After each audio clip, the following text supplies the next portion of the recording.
Salut, c'est Philippe, j'espère que tu vas bien. Aujourd'hui, petite vidéo sur la VMC. On va parler de moteur de VMC et plus précisément d'aérateur comme son nom l'indique. Alors rien à voir avec le caisson de VMC puisque sur ce modèle d'extracteur, tu as qu'une seule entrée qui peut être divisée en deux pour recevoir une salle de bain et un toilette. Donc là, on reste vraiment dans le petit moteur de VMC puisque l'on ne va pas pouvoir ventiler plus de 7 mètres carrés comme la notice le préconise. Alors bien sûr, l'avantage de ce petit aérateur, vu sa grosseur, c'est que tu peux le positionner facilement. Donc on va aller voir ça. J'en ai posé un dans un garage pour ventiler une salle de bain et un toilette. Et je vais te montrer comment le fixer, le raccorder aussi les deux gaines qui viennent de la salle de bain et du toilette, et puis l'électricité pour l'alimenter. Mais avant d'aller voir tout ça, n'oublie pas de t'abonner si tu veux continuer à me suivre, de liker la vidéo pour le référencement. C'est parti, générique!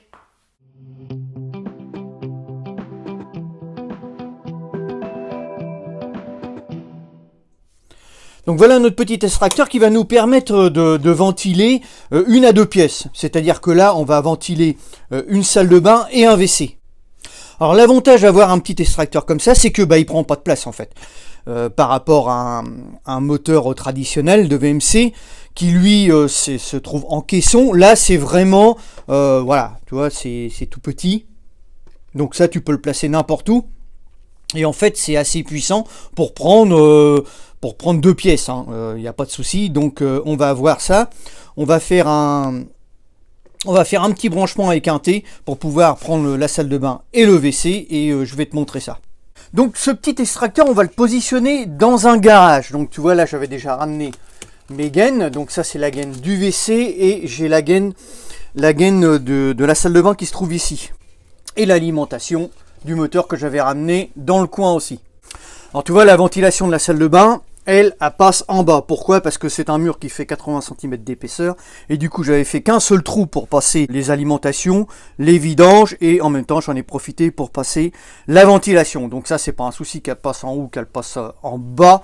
De toute façon, ça ventilera toujours. Donc en fait, on a deux gaines à raccorder, le WC et la salle de bain. Donc pour accorder nos deux gaines, on va y mettre un T en PVC de 80. Et en fait, là, ici, on va y mettre un petit bout de plastique entre deux, entre l'emboîture et puis la gaine, pour pouvoir se raccorder dessus. Et pareil de ce côté-là. Donc voilà, j'ai coupé deux bouts de 80 en PVC. Donc au niveau longueur, là, on a la longueur de l'emboîture. Et puis pareil pour de l'autre côté pour engainer notre gaine. C'est à peu près la même longueur. Ça sert à rien d'être trop long, de toute façon, la gaine va venir à ras de l'emboîture. Donc on va coller ça. Au niveau colle, on prend la colle PVC, il n'y a pas de souci. Donc on en met des deux côtés. Tu en mets dans l'emboîture et tu en mets sur le bout à mettre dans l'emboîture. Et voilà ce que ça donne pour notre petite pièce. Donc on va pouvoir la présenter là-haut et puis enquiller nos gaines dedans. Donc voilà, j'ai enquillé ma gaine sur le PVC en 80 et là je vais y mettre un petit bout de scotch pour faire l'étanchéité. J'ai mis mon petit bout de scotch spécial ventilation, donc c'est du scotch gris plastifié, c'est spécial pour l'étanchéité. Donc fixation du T avec un petit bout de feuillard, un collier en 80 en plastique. Il va être trop petit puisque là on va être sur l'emboîture pour le maintenir. Donc là j'ai mis un petit bout de feuillard, ça tient super bien, il n'y a pas de problème. Donc maintenant, on va raccorder la deuxième gaine. Alors la deuxième gaine, elle est un petit peu courte, tu vois, là on est là, et puis la gaine se trouve là. Donc je vais te montrer, j'en ai recoupé un autre morceau, puis je vais te montrer pour le manchonner, pour pouvoir le raccorder sur le T. Pour faire un manchon, pour allonger la gaine, eh bien on recoupe un petit bout de plastique de 80, et puis qu'on va venir enquiller entre les deux, avec un petit bout de scotch pour faire l'étanchéité. Voilà, c'est tout simple à faire un manchon. Le manchon est raccordé, la gaine est raccordée sur le T, donc je vais attacher tout ça pour que ça fasse propre, attacher avec l'eau usée en 100, et ensuite je vais m'occuper du moteur. J'ai été obligé de refaire une petite manchette pour mon moteur parce qu'en fait ici j'ai pas le même anthrax entre le moteur et puis mon T. Là j'ai 4,5. Et ici j'ai 8,5 au niveau du moteur. Donc là je suis obligé de faire une petite baïonnette pour mettre mon moteur. Alors, pour fixer mon moteur, je suis obligé de le désaccoupler, c'est-à-dire enlever la petite hélice, la petite turbine, pour pouvoir accéder aux fixations qui se trouvent derrière. Donc ça, ça se remet facilement. On va regarder ça après. Donc là, j'ai fixé la contrepartie avec des petites vis placo, puisqu'on est dans le placo, autant en profiter. Et là, en fait, la petite manchette va venir directement se clipser sur le moteur, sur la contrepartie du moteur. Donc là, je vais remettre la petite turbine, la petite hélice, pour ensuite faire le rejet. Alors quand on remet le petit moteur, il faut faire bien attention au sens de l'aspiration. C'est-à-dire que la flèche, tu vois, il y a une petite flèche ici, elle va vers l'extérieur. Donc ça, faire attention.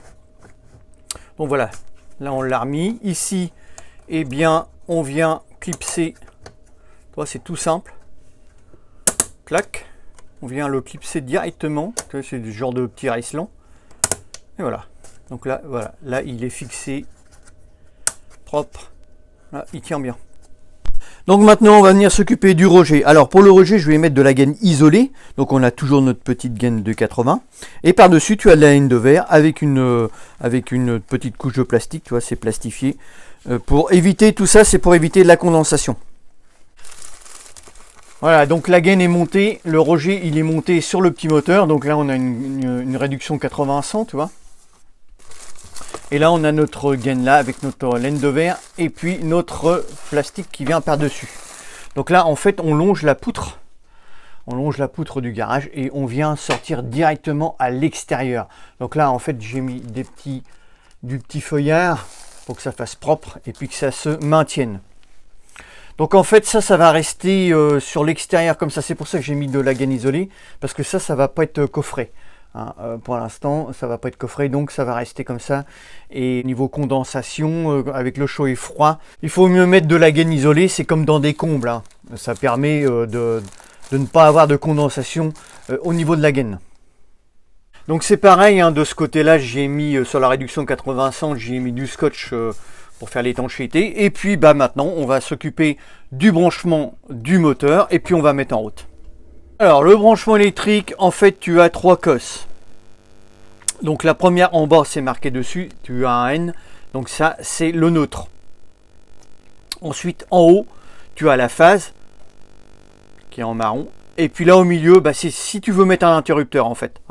Donc ça va servir pour l'interrupteur. Mais là c'est un petit moteur où on est en direct et on fait la coupure au niveau du disjoncteur. Donc ça, il est branché, on va le faire tourner et on remettra le petit capuchon par-dessus. Donc voilà, notre petit moteur, ça y est, j'ai remis le disjoncteur, le petit moteur tourne. Voilà, donc ça c'est parti, on peut ventiler la salle de bain et le WC. Donc je vais remettre le petit capuchon. Le petit capuchon est remis, on est protégé au niveau électricité.